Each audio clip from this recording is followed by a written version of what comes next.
Welcome everyone to a special Close Encounters edition for Tisha B'Av. Apologize that we're running slightly late. And obviously Tisha B'Av is a day which is highly charged for all of us, whether one has been in shul, one has been saying kinnas. But Aaron, I'm sure you'll agree with me that today it's a very powerful day. It is, it's difficult in our day and age to tap into the full energy and understand everything. But, even going through the motions and, sitting on the low chair and just trying to connect, that's doing our bit. Our bit is trying to connect in the way that we can. Yeah, and definitely. I think one of the ways that is easiest for us to connect to the tragedies which we discuss on Tisha B'Av and which is really the focus of the day is to actually look at the more recent history. And the Holocaust obviously is still foremost in all of our minds and our hearts as well, and very, very close to home for all of us. So it really is a great privilege for us today to be able to host Professor Deborah Lipstadt. She's someone who's really given her life over towards the fight against Holocaust denial and the broader fight against anti-Semitism. Professor Lipstadt is the Dorot Professor of Modern Jewish and Holocaust Studies at Emory University in Atlanta. And in addition to her book on denial, The History on Trial, she's authored many books as well, a number of books, including the latest one, Anti-Semitism Here and Now. In 1996, Professor Lipstadt was sued by David Irving for libel for characterizing some of his writings as Holocaust denial. And in the subsequent court case, she won what the Sunday Times called a crushing victory. Professor Lipstadt, are you with us? I am with you. Can you see me? We can hear you. We can hear you, but we can't see you yet. Give me a thumbs up. We can hear you. I think our technical people are working on it on the video. Okay, let me. Okay, I can start talking. People have listened to voices. There we go. I think. Are we on now? Okay. The suspense is making us appreciate it even more. I think maybe if you try to, Professor Lipstadt, if you try to log out maybe and then come back in, and then our producer will be able to get the video working. Okay, so we'll get there soon. We'll get, these things are never easy. It's like the what I heard about Yankala. Yankala was flying on an airplane for the very first time. He experiences turbulence, and he says to the pilot, "Stop the plane! Stop the plane!" Of course, what Yankala didn't realize is the worst thing to do is to stop the plane. When there's turbulence, you have to keep going. It's kind of the story of Tisha B'Av and of Jewish history, isn't it? I know. You're a good rabbi thinking of Yankala. It reminds me of the Stella Artois advert. It used to be good things come to those who wait. So I know we're all waiting a little bit longer, but eventually I'm sure the good things will pop up shortly. Yeah, I mean, I have to say that obviously Professor Lipstadt's work, I mean, the book is famous, it's very, very well known. And of course, the film which was made, Denial, from the story, which shows just sort of how high profile this case was. It became a successful Hollywood movie. And really, I think one of the things that comes across in the book is her passion, fighting for truth, really, because she was determined at all costs to fight this battle. She wasn't prepared to settle out of court, and she went all the way through to the end. And I think that itself is a very powerful lesson. And to be honest, it's crazy that we're even sitting here and going to have this discussion. I mean, we were last year together in Poland, in Auschwitz, and just to think that there's people out there who have the audacity to even deny what happened, that I can't quite comprehend and fathom it. I don't know how that feels on your end. It's just crazy. I know. I mean, one of my most memorable things that I've done since becoming a rabbi was in our Poland trip last year. So this is now March 2019, when I walked into Auschwitz hand in hand with the Auschwitz survivor, Leslie Kleinman. Please God, he should have a speedy recovery. We did our event, our tour of Auschwitz today in his merit. And you know, what strikes you is just the reality of it, that you're in the place, but you're not only in the place, you can actually walk there and go there with somebody who was there and somebody who can tell you exactly what happened, you know, real life witness to what happened. And I think one of the things that we in our generation are maybe fortunate to have is that there are still Holocaust survivors. I know less and less, sadly, but really, you know, one has to think when our children grow up, will there be any Holocaust survivors left for them to talk to? I mean, you know, I think that's definitely a challenge for us. Yeah, it's a scary thought. It's a scary thought, and you know, for people like David Irving who are looking to deny such a terrible thing, you know, it can only, you know, give them a good feeling that, you know, sadly our children will grow up without survivors. But it's that puts the onus on us. It's our responsibility to keep that flame burning. People like Deborah Lipstadt, who I'm sure Professor Lipstadt will be on shortly with us. I happen to know, I think I read somewhere that she actually protected the survivors, because I understand David Irving, he wants to get his teeth into them in the court case. He wants to bring up the survivors and sort of challenge them in court and, you know, make them look wrong and make them look bad. And she protected them. She insisted they wouldn't have to take stand and wanted to protect their dignity at the same time as, you know, saving their grace. Yeah, 100%. And I think that's one of the things that it's one of the reasons why it's so important for us to continue their legacy. You know, the legacy of those people that gave everything in such unimaginable ways.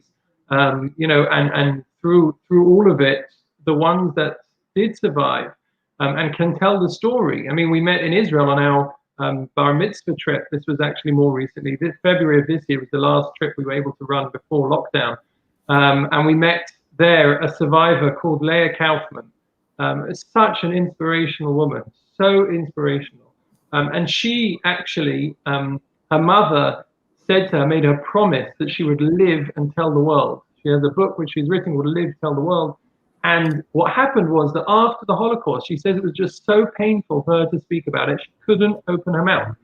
She said she was teaching history about the Holocaust, but couldn't speak about it. Mrs. Lipstadt, Professor Lipstadt, thank you so much. Thank you. My mistake. I'm sorry. It's just been one of those days. I did a pre-Eicha Zoomcast like this last night. I did one this morning, and I'm doing one this evening from my own synagogue before Mincha. So I got a little tumult, and I apologize. Should I jump right in? Yeah, I think we'll start right off. Aaron is okay. So I'll tell you. Yeah, let's get right in there. So many of us have seen the movie. We know the story. We want to get right in at the deep end. I want to know that bombshell moment for you. When you know, in the movie, you know, you're giving this speech and he like comes in and it's very dramatic. I want to know in real life. It was like that. It was like that. No way. That was accurately portrayed. I was speaking at a junior college. I was, in fact, annoyed with myself. It was a Friday morning. I was leaving town. I usually don't fly on Shabbat, on Friday, rather, because of Shabbat. And I'm always nervous about it. But I said, for a community college, a junior college, mainly non-Jewish students, many people of color, I'm going to go and do this thing.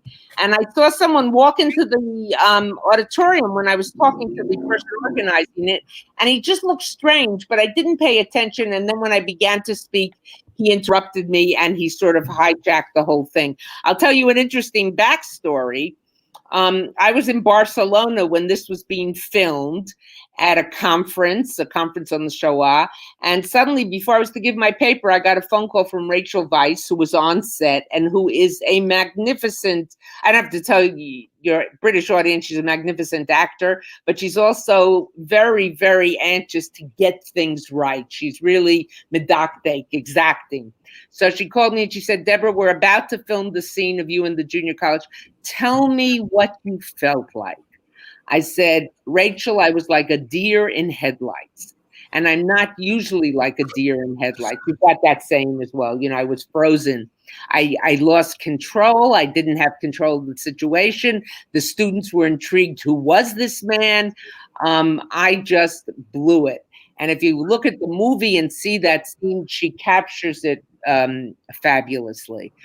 He also had people in the audience, as the movie shows, filming. And in fact, while I was speaking, I looked down and there were 3 guys in suits. Most of the students, of course, wouldn't know a suit if they walked into it, you know. And they were filming. We had a camera on a tripod, and it was before, you know, iPhones or whatever, the ubiquity of iPhones. And I said, I wonder who those are. Did I agree to have this filmed? I said, maybe I signed something and I just forgot. And that's how it happened. And then about, I would say 2-3 months later, I got word that he was suing me. And of course, I didn't know at that point. I should have, because when I was a kid, I read QB7 and I knew that story. But I'd forgotten that in Britain, the burden of proof is on the author. Again, I'm bringing coals to Newcastle, telling your audiences, but we want to hear it from you. The burden of proof was on me to prove the truth, and in America, it would be on him to prove the falsehood. And that's very important. It's not important just because the legal systems are different, but that immediately limited my options. In fact, at one point when I got very nervous and when I was pressured by some of the leaders in the community, and I can talk about that later, to drop this, and I turned to James Lipstadt and to Anthony Julius and said, maybe I should drop it, maybe I shouldn't pursue it. And I remember it was James who said, you have no option. I said, what do you mean? He said, if you drop it, you lose. No, I don't think he said this. If you drop it, he wins. And that was something, because even though there were people who said to me, oh, people will say he won the case against you, everyone will know it's a technicality. I felt, remember, this is 96, 97, when we, you know, sadly had many more survivors of the Shoah with us. How could I ever look a survivor in the eye? I'm not a child of survivors. Thank God my father was in Germany, but he left in the late 20s before the Nazis. My mother was born in Canada. I could never look a survivor in the eye and say, well, you know, I didn't pursue it because it was complicated. I didn't pursue it because he would get a lot of press. And the real hero in this was Anthony Julius together with James. I mean, they said, we're going to do this. We're going to pursue it. And we're not going to assume that the judge will understand it. We're going to pursue it. We're going to lay it out. You know, there's a saying, I'm again telling you something, you know, Haba lecha lahargecha hashkem lahargo. When someone comes to kill you, get up early and kill them first. You know, don't go killing but if they're coming to kill you, you know, I always thought of that on the Israeli army on the morning of June 5th or 6th, 5th, I think, 1967, when they destroyed the Egyptian Air Force, just as an aside. And we fought it. We fought it. Now the British, since I mentioned this, I should go into it. The leaders of the community, some of them, not everyone, but some of them, were very nervous about this. And I have spent enough time in Britain to know that British Jews and American Jews are quite different. And there was, you know, again, this is the 90s. Things have changed. Things have changed dramatically in the past 5 years with the Labour Party and the rise of anti-Semitism, et cetera. But some of the leaders feared that he would win even if he lost. He would win by the press he got. He would win because there'd be daily reports. Irving says no gas chambers. Irving says they had cornflakes in the concentration camps, as he did at one point, et cetera. And they were nervous. They were scared. And they pressured me. And they said to me, settle. And I did say, you know, what should I settle for? 1 million Jews, 2 million. I mean, it's absurd. You cannot settle. Look, you can't go through life fighting every fight. You've got to compromise. You've got to work things out. But with pure evil, you cannot compromise. I think that's much of what we learn about. It's amazing that you did stand your ground, obviously with the benefit of hindsight as well, you know, and having read the newspaper reports afterwards, which were in your favor. And, you know, the term I used at the beginning, a crushing victory from the Times. Right. Just, you know, it's amazing. In fact, at one point during the trial, because I wasn't talking to the press, Anthony Julius did not want me to talk to the press. He said, you're not getting on the stand. You're not testifying. I'll explain that in a minute. I don't want him to be able to walk into the court and say, remember, it was a bench trial. It wasn't a jury trial. To say to the judge, "Your Lordship, she won't speak in your court, but last night she was on the BBC." So each day I would have to, he'd be giving reports and he'd be giving interviews and he'd be having drinks with reporters. And I'm not one who's usually reticent. Many of my friends say that the biggest miracle of this entire case was that I kept my mouth shut for 5 years. And Anthony, met you for 5 minutes, I can relate.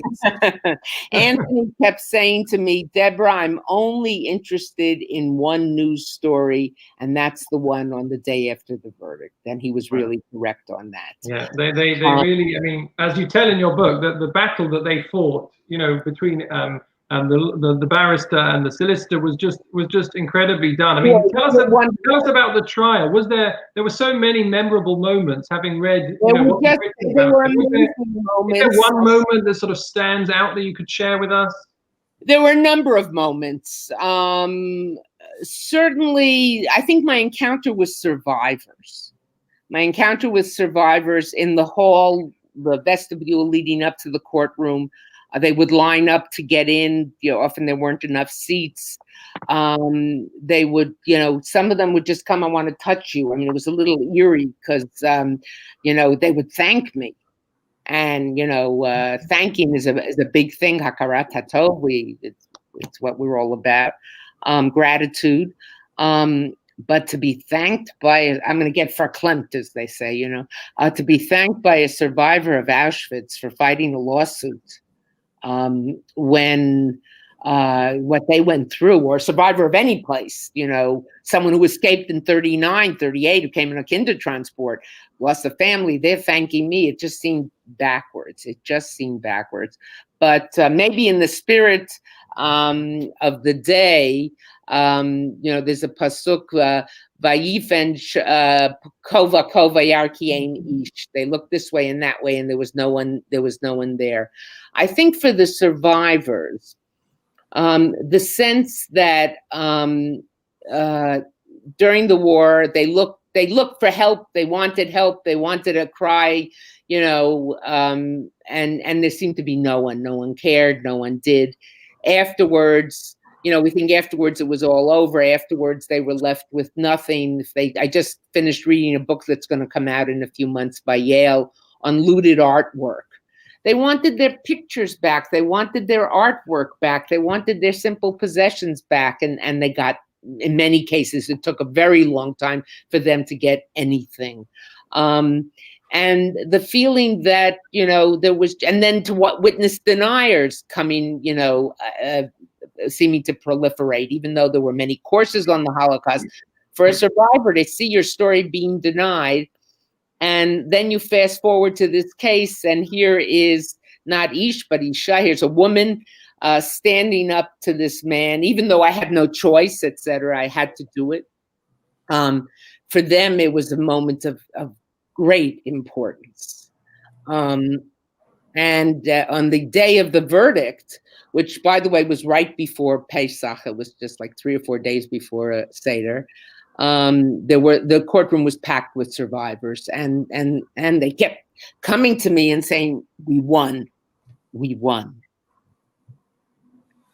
So even now, 20 years later, as you can tell, it's katonti. I wasn't. but I couldn't say that to them. I would say to them, "Please don't thank me," and they felt they had to. I really feel, and if you look, it's not in the movie, but if you look at the book, which is now called Denial or History on Trial, I end by talking about chesed shel emet, that when we take care, again, it's something you two know well, far better than I, when we take care of the dead, it's considered chesed shel emet, because if we welcome strangers, if we feed the sick, we can one day be a stranger, or one day we'll be sick. We don't go visit someone in hospital only because we think, well, when I'm in hospital, they should come visit me. But those kind of things can be reciprocated. The one mitzvah, again, I apologize for telling you to something you know well, and probably many of the people. Professor, you're speaking to a vast audience. We want to hear. The one chesed, the one act of loving kindness that can't be reciprocated is when you get to take care of the dead. So I had that chance.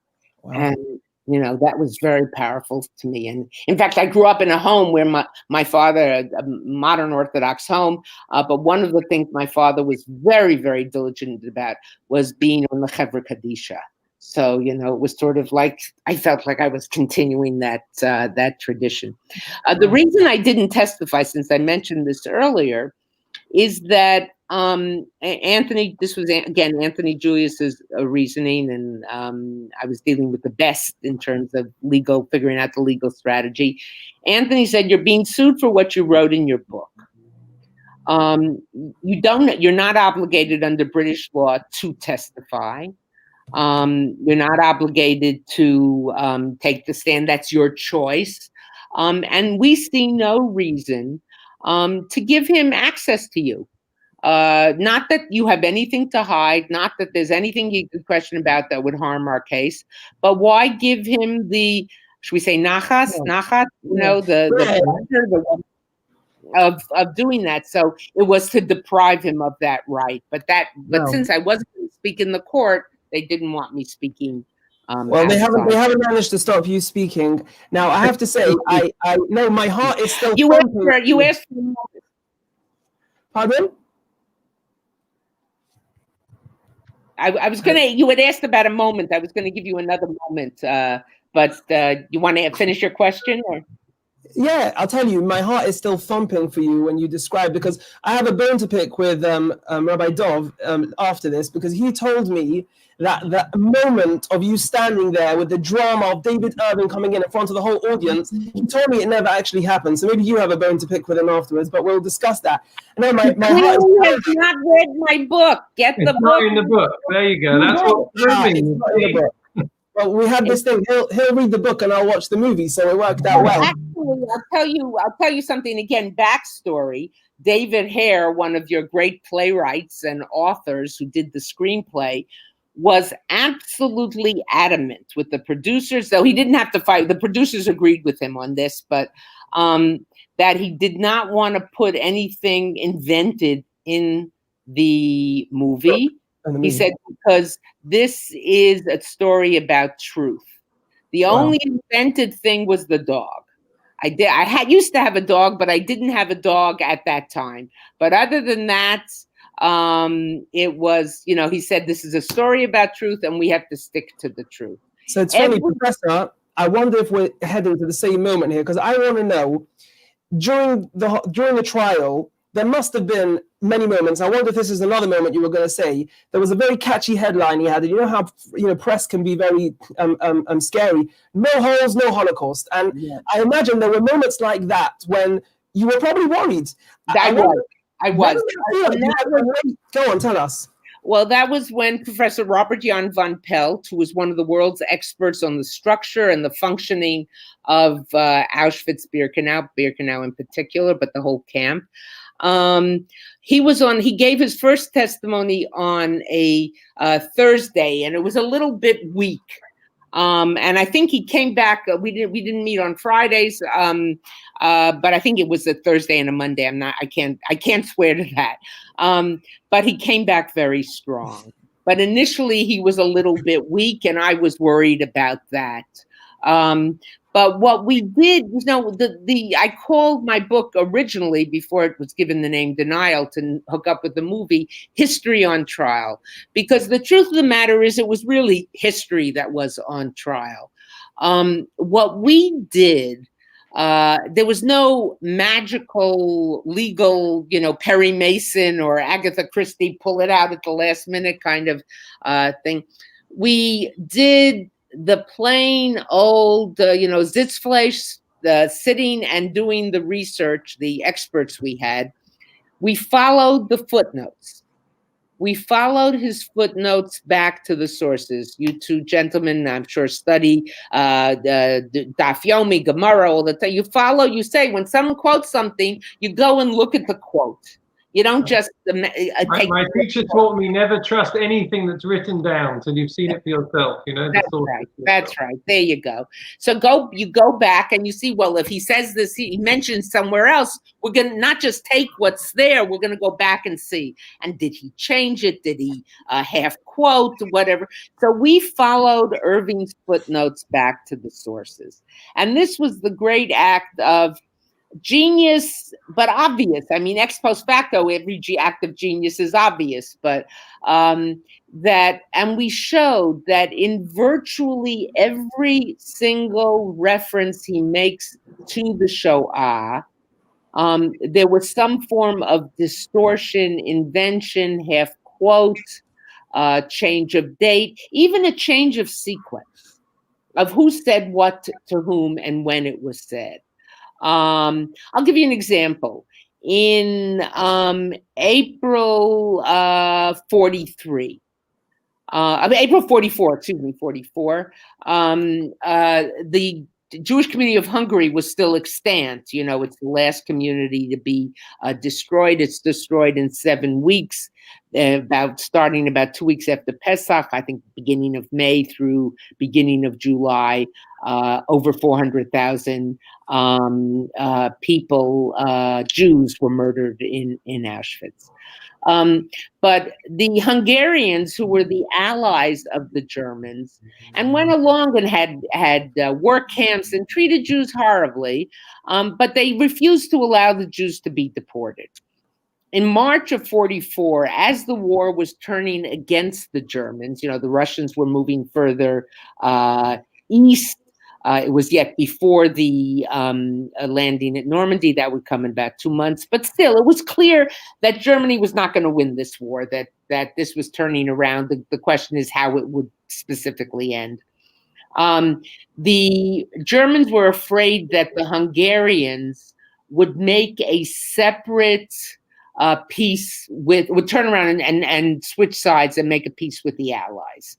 So they essentially stage I guess we could say coup, an invasion, whatever. They came in and they took over the government of Hungary, and Admiral Horthy, who was the head of the Hungarian government, agreed to stay on. So he became even though before he had refused to deport the Jews, now he was going to deport them. Well, exactly 1 year before that, April 43, Hitler and Ribbentrop meet with Horthy to pressure him to agree to the deportations of the Jews. This is before it's clear that the Germans are going to lose, but they're still hell-bent on destroying every Jew they can get their hand on.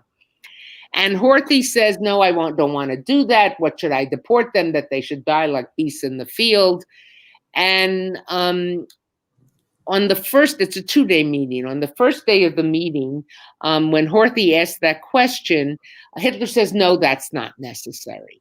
On the second day of the meeting, and I have this in the book, Hitler goes into a bloodthirsty, bloodletting, I don't know what word to use, harangue about how the Jews are like tuberculous bacilli, and once you're infected by them, you know, and you have to put them down, even if you have an animal that has some sort of disease, you must put down the babies because it has the disease. So too, even the babies of the Jews have to be killed, et cetera, et cetera. It was clear. Murder was written on every word.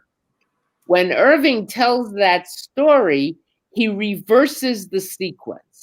So he has the meeting ending with when Horthy asks the question, should I deport the Jews that they should die like beasts in the field? He has Hitler saying that, no, that's not necessary.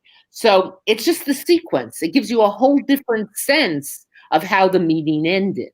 And then he does something else, which I missed the first time I read this thing in his writings. The meeting is, I want to say, the 15th to 16th of April, maybe 16th and 17th of April, 1943.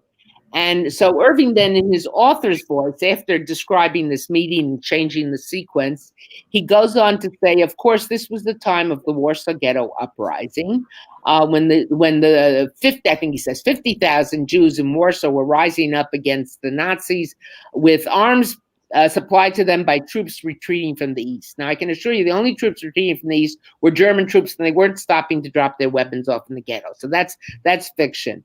But the most important thing is that the Warsaw Ghetto Uprising begins 2 or 3 days after this meeting. And it wasn't like Hitler knew, oh, we're going to have the meeting, we're going to have the Warsaw Ghetto meeting in a few days, uprising in a few days. We've got to get the Jews out of here. In other words, so with a sleight of hand, it would be as if to say, I don't know, you do something today and then something happens 3 days later, totally unexpected, and you use that as justification. So there were all sorts of those sleights of hands. And we had this wonderful dream team of historians who followed these footnotes back. And that's why we achieved that crushing victory. But if I can just interject, I mean, the amazing thing is that without all of your work, your average reader of his books would not have realized all of these things. That's right. That's right. And no historian ever stopped to do this, because it was, I don't know, it's trying to roll the rock up the hill. You know, you prove one lie, they make another lie, et cetera, et cetera.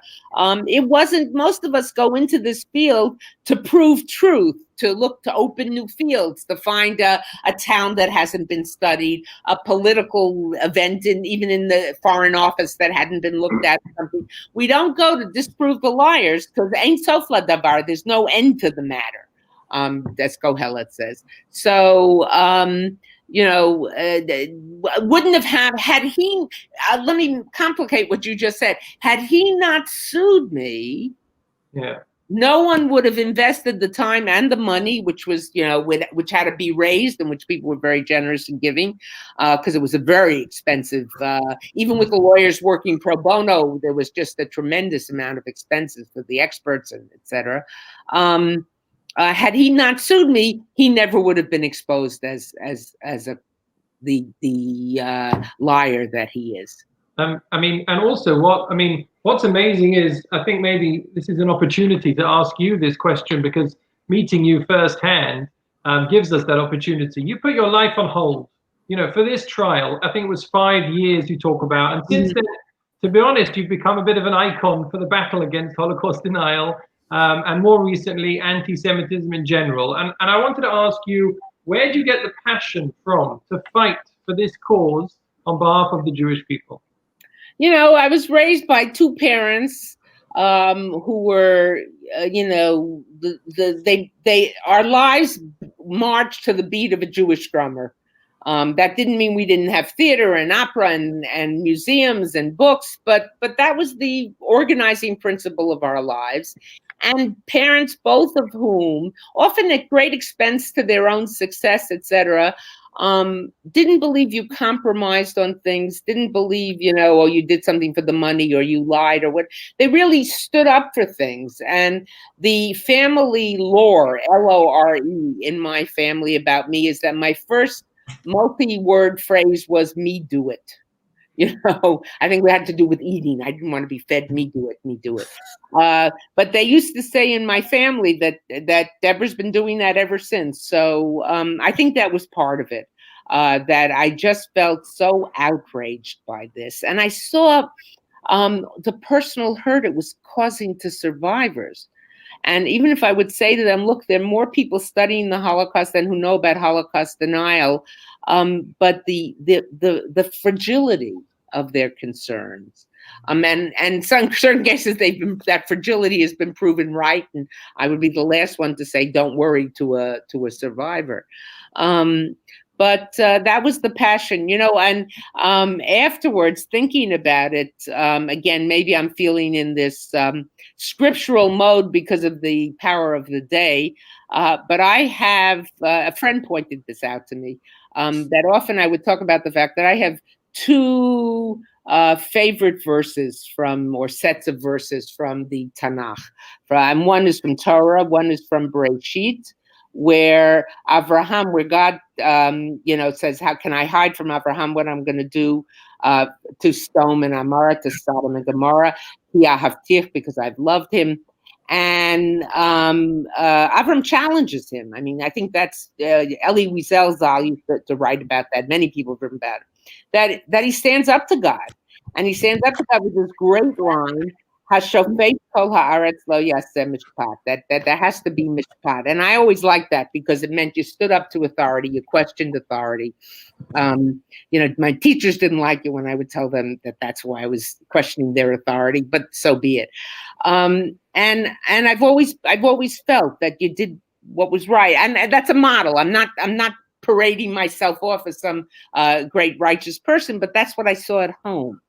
And the other verse, actually, I was in London. Right before it was the year before we had come to meet with the lawyers, and we were just beginning our work, and it was Purim. And I went to, I believe it was Marble Arch, to hear the Megillah read. And there's a verse in there that I knew, but it suddenly spoke to me in a much more powerful way. And I'm going to do this. I don't have a Tanakh here. I'm going to do this from memory. It's I think it's chapter 4, where Queen Esther is told by her servants that Mordecai is sitting outside the gates in sackcloth and ashes because he's learned that Haman intends to destroy the Jewish people. And so she sends out clean clothes to him, and he refuses to do it, and to change clothes. And then he says to her, "You have to go to the king." And she says, "I can't go to the king." Again, most of you probably know this story. I can't go to the king because there would be danger in my life.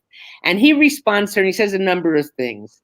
He says, first, what is it? Hacharesh tacharishi, I think it is. Don't imagine. Al tadami b'nafshech.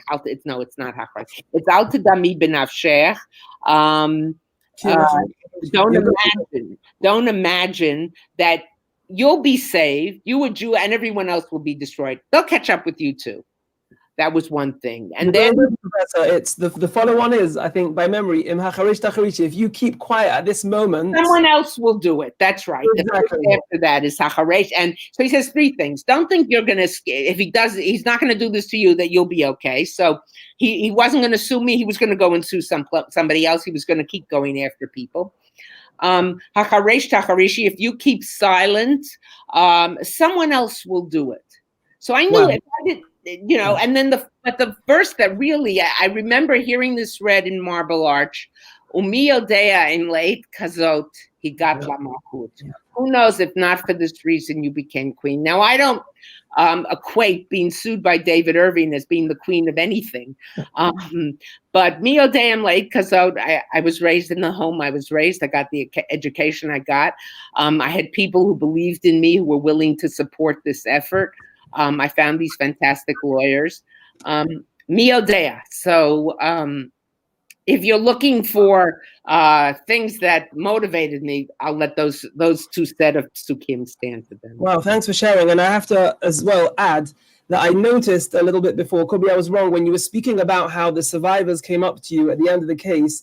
I think I noticed maybe a small tear in your eye. I know I could see the moment rushed back. It's very emotional. It's very emotional. Again, 20 years later, to be thanked by a survivor of a camp for fighting a lawsuit. I mean, I was in London. It was scary. It was worrisome. My life was on hold, but there is no comparison. And it was humbling. It was humbling. One of the more powerful, you asked about the powerful moments, was walking into the courtroom one day, and cousins of mine had come from Israel. Every day people would show up from different places to be there. And cousins of mine had come from Israel, and they had gotten there early. They knew they had to get online early. And when I arrived, I was walking through the crowd to get into the courtroom. My cousin said to me, "Deborah, there's a survivor here who wants to talk to you. She needs to talk to you."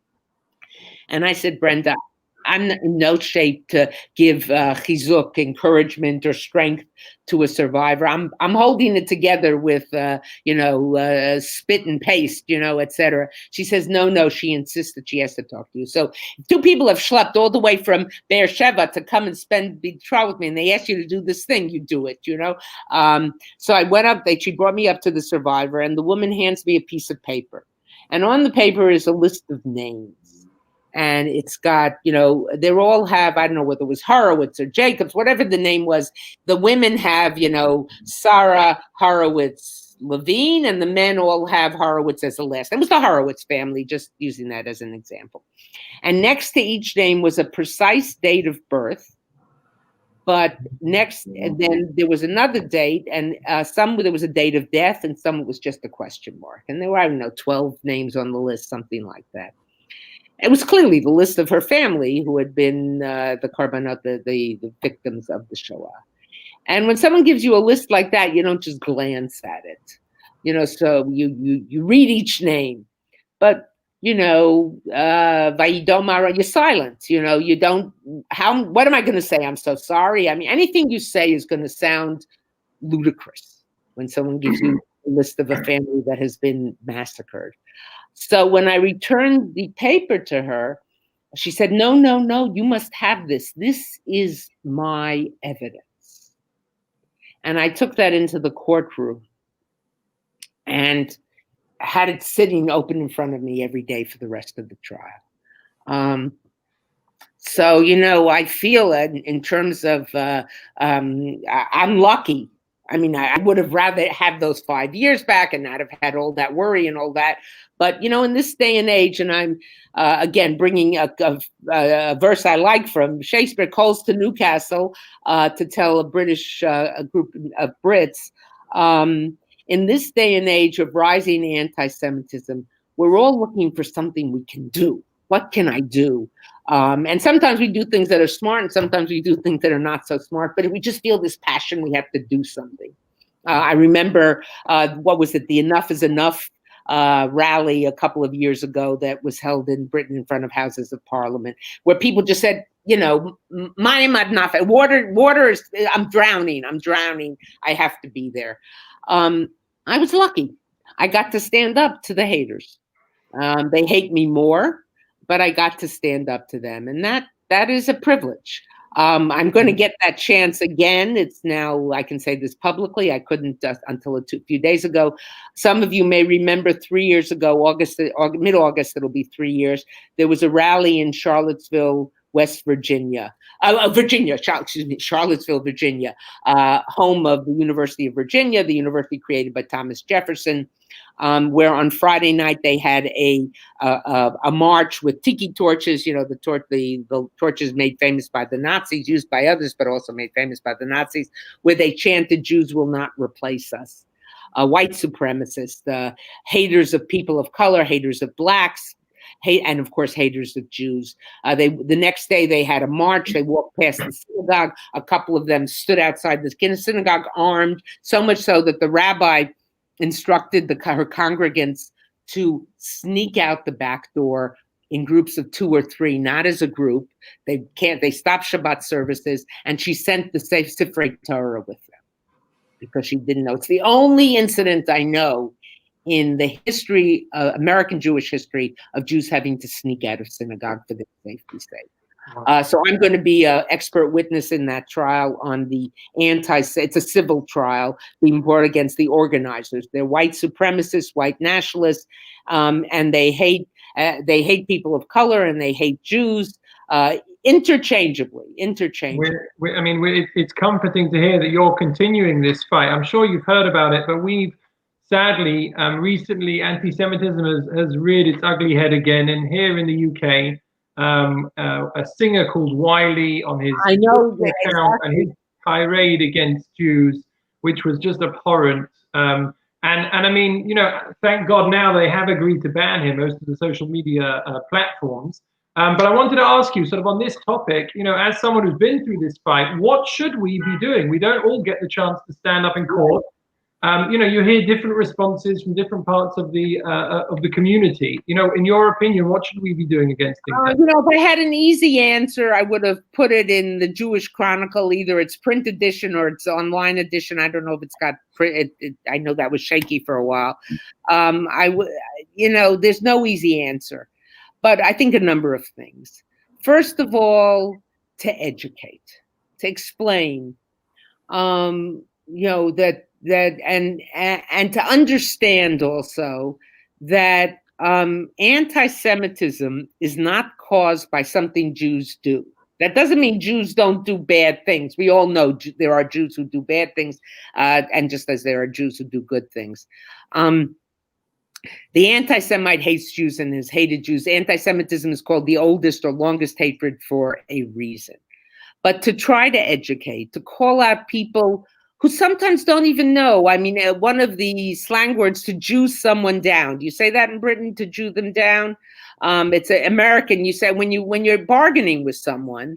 In fact, friends of mine, he's Israeli, she's American, but they were in their home and the plumber had come and they were talking about a job he was going to do, and he quoted them an astronomical fee, and they were standing there and, and he said, look, don't worry, you don't have to Jew me down.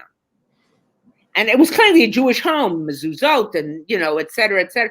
And when they called him out on it, when they looked at him and they said, with amazement, he had no idea that what he had said was anti-Semitic in its essence. So sometimes it calls for educating. Sometimes it calls for calling people out. I remember the Panorama show, which has once again become back into the news. I think those young people were terrific. So calling people out, but at the same time, let me give a cautionary statement here. We also have to be careful. Sometimes people will do something we don't like, something that bothers us. Maybe they'll be critical of Israel in a very strong way. But we have to figure out, when is it anti-Semitic? And when is it criticism of Israeli policies, which some Israelis might criticize? There were thousands of people in front of Netanyahu's home a couple of nights ago. Were they anti-Israel? No, of course not. They're Israelis. But when do we use it? When we term someone an anti-Semite, or we say what they did was anti-Semitic, we have to be 100% sure that it's true.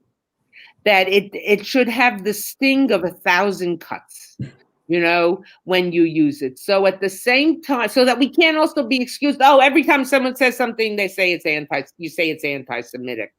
And as much as it might, leave us gobsmacked or bewildered, I guess, there are people who use these terms, like that plumber I was describing, who don't realize what they're saying is anti-Semitic. Oh. Now, there's another flip around where there are people who are not anti-Semites, but use anti-Semitism if they feel it's going to give them political standing, if it's going to further their cause. We see that on both the right and the left. And the last thing I want to say to people in terms of this, of what we can do, is I don't care whether you're on the political right or the political left, or you're a wandering Jew and you don't know where you are on the spectrum. But we're often very good at seeing anti-Semitism on the other side of the political transit. If we're on the right, we see it 2020 on the left. If we're on the left, we see it 2020 on the right. And both sides can be right. They're not seeing something that's not there. They're seeing something that's very much there. But what they fail to see is the anti-Semitism of the person whose other political views they share. And as young people might say, you have much more street cred, street credibility with the person whose views you share. And so we have to be willing to call out not just our political opponents, but our allies. Wow. And I think that that's crucial. Yeah, wow. I mean, just sorry if I can just follow up. Do you think that calling for a ban was the correct thing to do from the social media companies in terms of sort of free speech and the balance between that and fighting anti-Semitism? Yeah, I'm going to punt on that one. I'm going to pass on that because I'm not involved in all the nuances. I think the social media, look, free speech is not, social media platforms are private platforms. They can ban anyone they want. They have often found it's very convenient to ban certain political views, but when it comes to Holocaust denial, or, Facebook, Zuckerberg said, oh, I don't believe Holocaust denial is awful, but everybody has a right to their opinion. Holocaust denial is not an opinion. It's a lie, you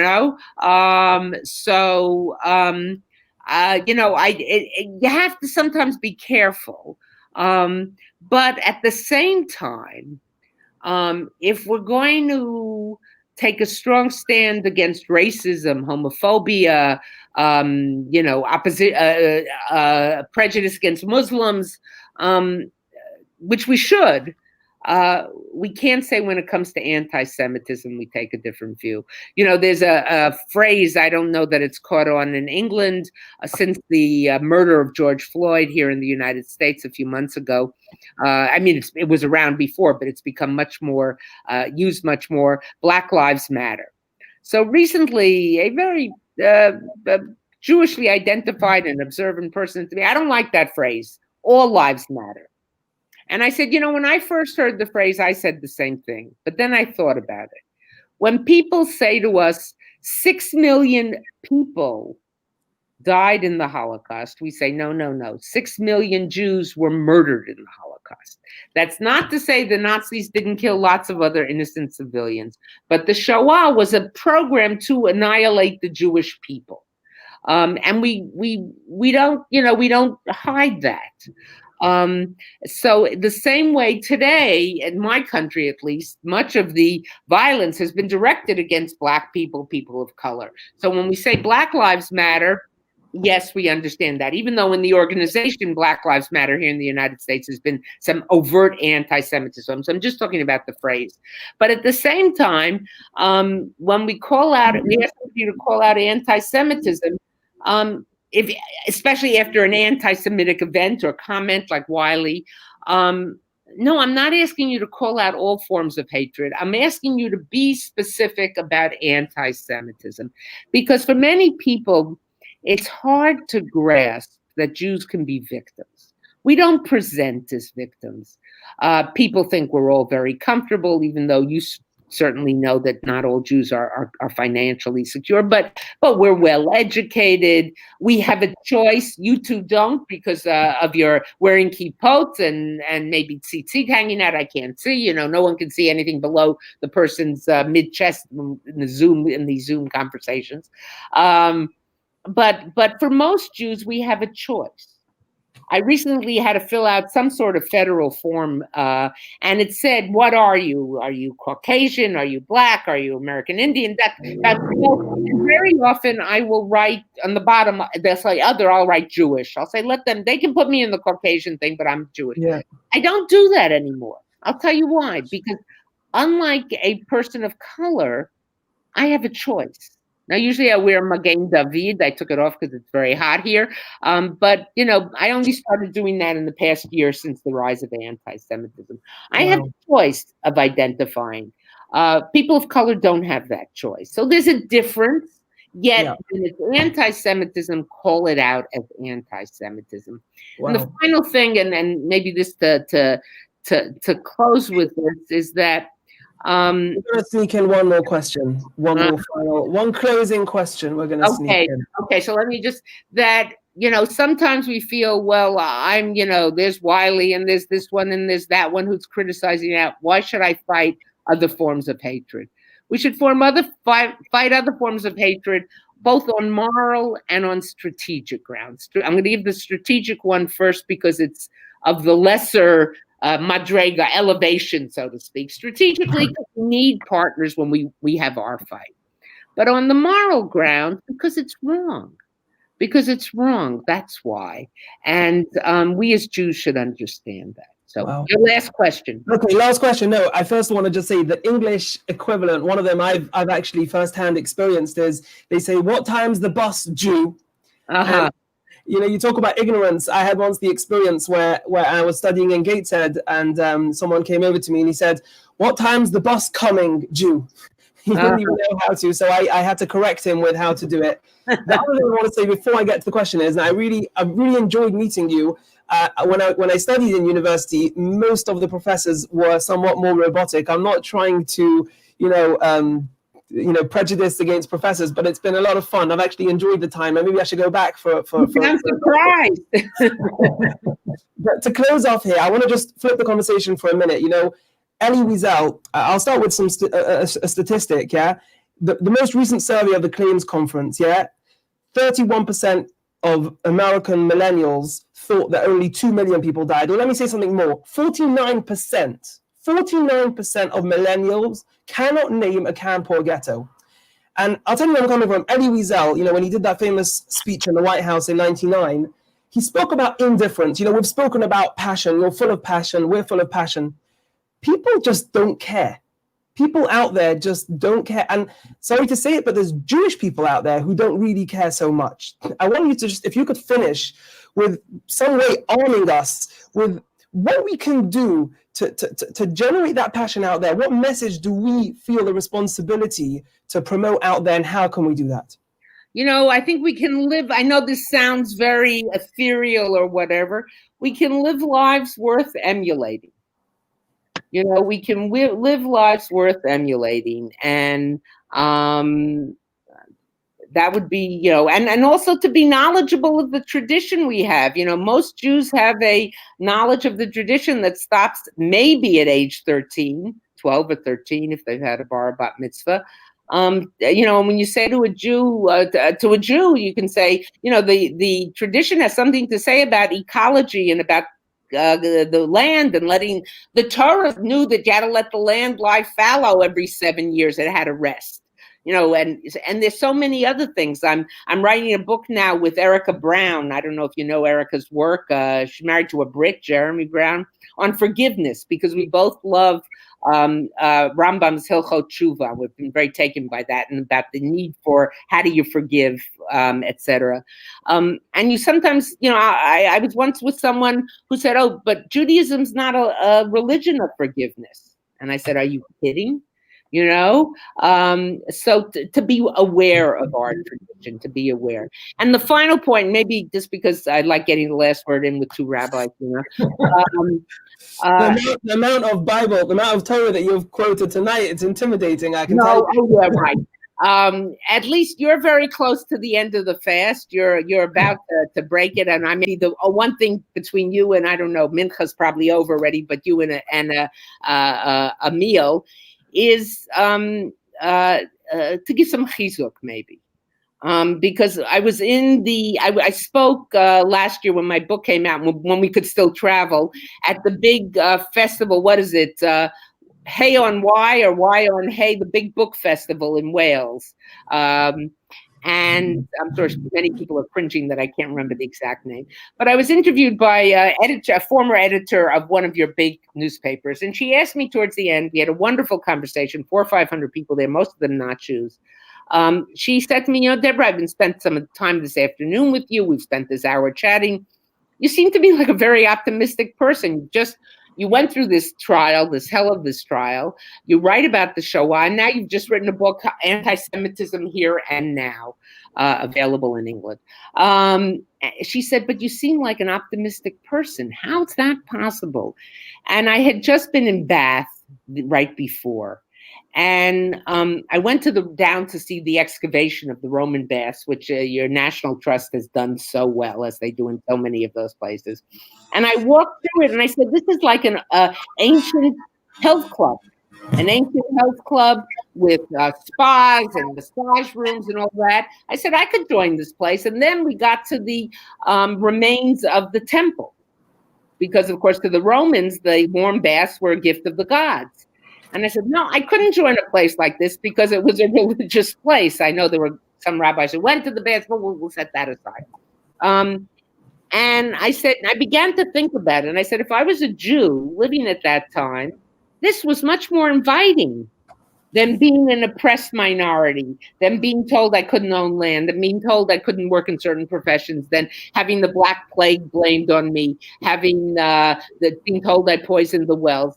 I'm out of here. I want to join the other team. I want to join the team that's on top all the time. And I said there is, and then talking about the Shoahs we've been doing, in the lifetime of people that we all know, people who are still with us until 120,